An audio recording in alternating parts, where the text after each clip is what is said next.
एक 12 साल का बच्चा जिसे उसके पेरेंट्स घर पर कुछ देर के लिए अकेला छोड़कर गए थे और जब घर वापस लौटे तो उन्होंने देखा कि बच्चे ने पूरे घर में तोड़ फोड़ कर दी थी। सारा सामान इधर उधर बिखेर दिया था। बच्चे की इस हरकत के पीछे की क्या वजह हो सकती है? इस बच्चे की इस हरकत के पीछे एक ही वजह थी कि इसके पेरेंट्स ने उससे मोबाइल फ़ोन ले लिया था और अकेला इसे घर छोड़ दिया था। अब बच्चे से इस मोबाइल फ़ोन के बगैर रहा नहीं गया और उसने पूरे घर का तहस नहस कर दिया। आप खुद ही इस वीडियो में देखें कि उसने किस हद तक नुकसान किया है घर का। तो कई बार आप लोगों के साथ भी घर में ऐसा हुआ होगा। आपके बच्चों के साथ जब आपने उनसे मोबाइल फ़ोन ले लिया होगा कुछ देर के लिए और वो फिर मोबाइल फ़ोन लेने के बाद एकदम से नाराज़ हो जाते हैं, गुस्सा हो जाते हैं और चिल्लाने लग जाते हैं, कभी कभी रोने भी लग जाते हैं।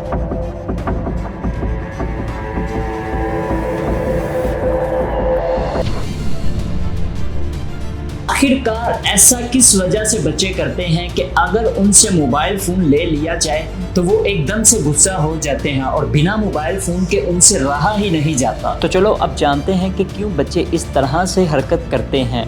पाकिस्तानी बच्चों में स्क्रीन टाइम के इस्तेमाल के इदाद-ओ-शुमार तशवीशनाक हैं। पाकिस्तान पीडियाट्रिक एसोसिएशन के एक सर्वे के मुताबिक 6 से 18 साल की उम्र के तकरीबन 80% बच्चे स्क्रीन पर रोज़ाना औसतन 4 से 6 घंटे गुजारते हैं। इस हैरानकुन फैलाव ने सेहत की देखभाल करने वाले पेशावर अफराद में अहम तशवीश पैदा कर दी है। इन दिनों घर घर में टीवी और मोबाइल फ़ोन इंटरटेनमेंट का ज़रिया बन चुका है, जिसमें घर के बड़े भी हर वक्त बिजी रहते हैं और इन्हीं को देखकर बच्चे भी सीख जाते हैं और वो बाहर जाके अपने दोस्तों के साथ खेलने की बजाय वो भी घर में टीवी और मोबाइल फ़ोन में बिजी रहते हैं। और ऐसी सिचुएशन के चलते एक बहुत ही शॉकिंग रिसर्च सामने आई है। इनके ज़्यादा स्क्रीन टाइम होने की वजह से 12 साल के कम उम्र के बच्चों में दिमाग का काफ़ी बुरा असर पाया गया है। और रिसर्च में पाया गया है कि जो बच्चे ज़्यादा मोबाइल फ़ोन यूज़ करते हैं और जो ज़्यादातर स्क्रीन टाइम पे रहते हैं उनके दिमाग में फिजिकली और फंक्शनली चेंजेस होते जा रहे हैं, जिसकी वजह से उनकी ग्रोथ पर बहुत ही ज़्यादा बुरा असर पड़ रहा होता है। स्क्रीन टाइम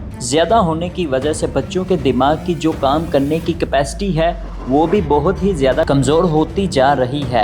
इनका जो मेमोरी पावर है बहुत ही वीक होता जा रहा है। इनकी प्लानिंग कैपेसिटी भी डिक्रीज़ होती जा रही है। इनके प्लानिंग में डिफ़िकल्टी होती है और जब भी कोई सिचुएशन चेंज होती है तो इनके जो रिएक्शन की पावर है वो एकदम स्लो हो जाती है। इसके साथ ही बच्चों के अंदर मोटापा, बिहेवियर प्रॉब्लम और लैंग्वेज प्रॉब्लम भी आ रही हैं। साथ ही इनकी सोशल स्किल्स भी काफ़ी डिले होती जा रही है। इनका जो अटेंशन स्पैन है वो भी बहुत कम होता जा रहा है। एक और रिसर्च में पाया गया है कि जो बच्चे ज़्यादा सोशल मीडिया इस्तेमाल करते हैं उनमें ADHD के सिम्टम 10% ज़्यादा बढ़ जाते हैं। ADHD का मतलब है attention definitely hyper activity desire की वजह से बच्चों के अंदर अटेंशन, बिहेवियर, सोशल एक्टिविटी जैसी स्किल्स डेवलप होने में डिले होता जा रहा है।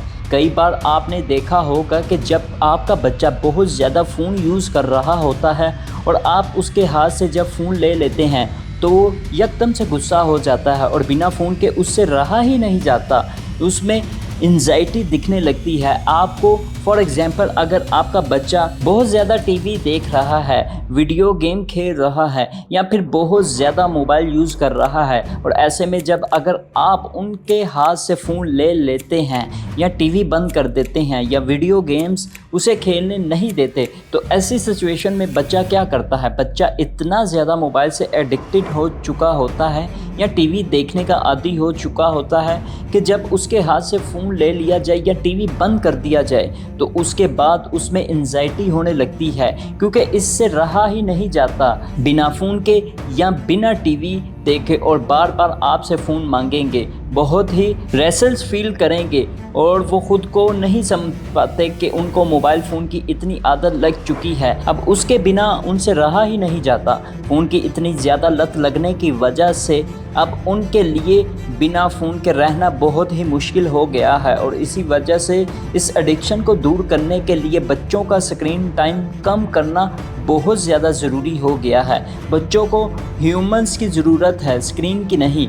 ब्रेन साइंटिस्ट पैट्रिसा कहती हैं कि जो 1 साल के छोटे बच्चे होते हैं वो मोबाइल फ़ोन से, वीडियो से कुछ भी नहीं सीखते। चाहे आप उन्हें कितनी ही कैपेसिटिवेटिंग वीडियोज़ या कितनी ही इंटरेस्टिंग वीडियोज़ दिखा दो, वो उससे कुछ भी नहीं सीखेंगे। एक लाइव ह्यूमर से जीन्स लर्निंग मिलेगी और एक मशीन से ज़ीरो लर्निंग है। स्टार्टिंग में भले ही बच्चों में स्क्रीन टाइम ज़्यादा होने की वजह से कोई सिम्टम्स आपको नज़र नहीं आ रहे हों, इनमें कोई भी अलग चीज़ आपको नज़र नहीं आ रही होगी, लेकिन आगे जाकर उनकी लाइफ में, उनकी बिहेवियर में और उनकी अटेंशन पावर में, उनकी मेमोरी पावर में आपको काफ़ी सारी चेंजेस नज़र आना शुरू हो जाएंगी। क्योंकि ज़्यादा स्क्रीन टाइम उनके बिहेवियर, उनकी मेंटल हेल्थ को बहुत बुरा असर कर रहा है। इसीलिए इसे अभी मैनेज करना बहुत ज़्यादा ज़रूरी है, क्योंकि आगे जाके इसे मैनेज करना बहुत ज़्यादा मुश्किल हो जाएगा और बच्चे बहुत ज़्यादा एडिक्टेड हो चुके होंगे और इसे मैनेज करना बहुत मुश्किल हो जाएगा। संस्कृत में एक बात है, ज़्यादा कभी भी कुछ भी अच्छा नहीं होता। ज़रूरत से ज़्यादा कुछ भी काम अच्छा नहीं होता, क्योंकि ज़्यादा काम हमारे हेल्थ को नेगेटिविटी इफ़ेक्ट करता है, चाहे मेंटल हेल्थ हो या फिर फिज़िकल हेल्थ हो। इसीलिए सारी चीज़ों को बैलेंस करना बहुत ज़्यादा ज़रूरी हो गया है, ताकि आपकी हेल्थ भी ठीक रहे और आपके सारे काम भी हो जाएं। इसीलिए WHO की कुछ गाइडलाइंस हैं स्क्रीन टाइम के लिए। ये गाइडलाइन एज ग्रुप के अकॉर्डिंग है, कितनी देर तक वो मोबाइल फ़ोन पर रह सकते हैं। अगर आपके बच्चे की उम्र 1 साल से कम है तो उसके लिए कोई भी स्क्रीन टाइम रिकमेंडेड नहीं किया गया, यानी कि no screen time for a 1 year old and less than 1 year old। और अगर आपका बच्चा 2 साल का है तो उसके लिए सिर्फ 1 घंटा, उससे कम हो सकता है लेकिन उससे ज़्यादा नहीं। अगर आपका बच्चा 3 से 4 साल के बीच का है तो उसके लिए सिर्फ 1 घंटा, उससे ज़्यादा नहीं।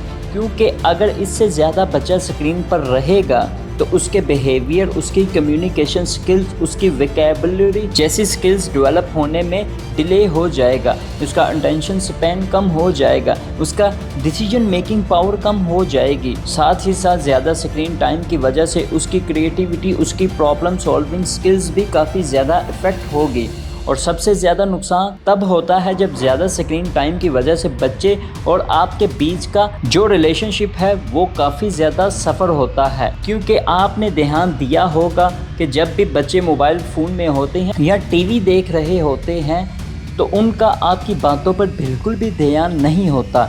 ऐसे में अगर आप बच्चों को बुलाते भी हैं तब भी वो आपकी बात नहीं सुनते। अमेरिकन IQ सर्वे के मुताबिक हर 5 में से 4 पेरेंट्स बताते हैं कि उनका बच्चा हर रोज 1 घंटा किसी ना किसी मोबाइल फोन या कंप्यूटर डिवाइस से कनेक्टेड होता है। और इनमें से जो 3 छोटे पेरेंट्स हैं वो बताते हैं कि उनके बच्चे ज्यादा मोबाइल फोन यूज करने की वजह से उनके बच्चों की आंखें खराब होना शुरू हो चुकी हैं। और इस बात पर डॉक्टर स्टील 20-20 रूल को बताते हैं। 20-20 रूल का मतलब होता है कि 20 मिनट में 20 सेकंड का ब्रेक ले और 20 फीट दूर से चीज़ों को देखा जाए। ये रूल 1990 के दौर में डेवलप किया गया था और अभी तो बच्चे मोबाइल फ़ोन को काफ़ी ज़्यादा एकदम फेस के ऊपर रख कर यूज़ कर रहे होते हैं, जिससे उनकी आंखों पर भी बहुत बुरा असर हो रहा है और बहुत कम उम्र में उनको चश्मा भी लग जाता है। इसलिए इन पेरेंट्स के लिए बहुत ज़्यादा ज़रूरी हो चुका है कि वो अपने बच्चों के स्क्रीन टाइम को मैनेज करें। अब इस स्क्रीन टाइम को मैनेज करने के लिए मैं कुछ टिप्स आपको बताऊंगा और ये टिप्स को फॉलो करने से ना सिर्फ आप उनके स्क्रीन टाइम को मैनेज कर सकते हैं बल्कि ये एडिक्शन को ख़त्म कर सकते हैं। हमेशा इस पर बने रहें तो आप अपने बच्चों के लिए एक फ़िक्स टाइम सेट कर लीजिए। इसकी एज के अकॉर्डिंग के कितनी देर तक बच्चा टीवी देखेगा, कितनी देर तक वो वीडियोस गेम खेलेगा और कितनी देर तक वो मोबाइल फ़ोन को यूज़ करेगा। और जो भी टाइम आपने फ़िक्स किया उस पर हमेशा डटे रहें। इससे बच्चे को भी समझ आएगा कि हाँ, मुझे सिर्फ इतनी देर ही गेम खेलना है, 1 घंटा ही गेम खेलना है या 1 घंटा ही टीवी देखनी है। अगर आप ऐसा करते हैं तो बच्चा फिर बार बार आपसे टीवी या मोबाइल फ़ोन देखने के लिए ज़िद भी नहीं करेगा और इसी में आप उसके कुछ एक्स्ट्रा एक्टिविटी के लिए भी टाइम निकाल पाएंगे। आपको अपने बच्चों की स्क्रीन टाइम को मैनेज करने के लिए कुछ बाउंड्रीज सेट करनी पड़ेंगी। अगर लंच टाइम है, ब्रेकफास्ट का टाइम है या डिनर का टाइम है, तो उस दौरान कोई किसी किस्म का मोबाइल फोन या कोई किसी किस्म का स्क्रीन टाइम नहीं होगा। या फिर बच्चा अगर सोने जा रहा है, सोने से जस्ट पहले या उठने के यकदम बाद भी मोबाइल फ़ोन का बिल्कुल भी यूज़ नहीं करे। ऐसा करने से बच्चा फैमिली टाइम के इम्पोर्टेंस को भी समझ पाएगा और वो समझ पाएगा कि ये फैमिली टाइम है और इस टाइम पर मुझे फ़ोन यूज़ नहीं करना, जिससे आपके और आपके बच्चे के बीच बॉन्डिंग भी काफ़ी अच्छी बनी रहेगी और ऐसा करने से उसमें कुछ हेल्थी हैबिट्स भी बन जाएंगी। अगर घर के बड़े ही मोबाइल फ़ोन में बार बार बिज़ी रहेंगे या फुल टाइम टीवी देखने में बिज़ी रहेंगे तो बच्चा भी उनको देखकर सीखेगा। साथ ही साथ आपका और आपके बच्चे के बीच का रिलेशनशिप भी काफ़ी ख़राब होगा। इसलिए जब भी आप अपने बच्चे के आसपास होते हैं तो फ़ोन में बिज़ी रहने की बजाय उनसे थोड़ा बातें करें, उनके साथ खेलें, उनको टाइम दें, उनसे उनके दिन के बारे में पूछें। ऐसा करने से आपके और आपके बच्चे के बीच एक अच्छा रिलेशनशिप बन पाएगा। बच्चे जब बोर होते हैं और खुद को अकेला महसूस करते हैं तो उनका माइंड बार बार एक ही तरफ रन करता है और वो है स्क्रॉलिंग की तरफ। और अगर हम यही उनका माइंड आर्ट प्रोजेक्ट की तरफ टर्न कर दें तो वो ज़रूर अपने अंदर की क्रिएटिविटी को बाहर निकालेंगे। क्योंकि जब हम बच्चों को आर्ट प्रोजेक्ट में बिजी रखते हैं तो उनकी क्रिएटिविटी स्किल डेवलप होती है, इनकी प्रॉब्लम सॉल्विंग स्किल्स डेवलप होती है। और कभी कभी अगर वो बोर हो रहे हों तो उन्हें बोर भी होने दें ताकि वो अपने बोर्डम के साथ एक हेल्थी रिलेशनशिप बना पाएँ।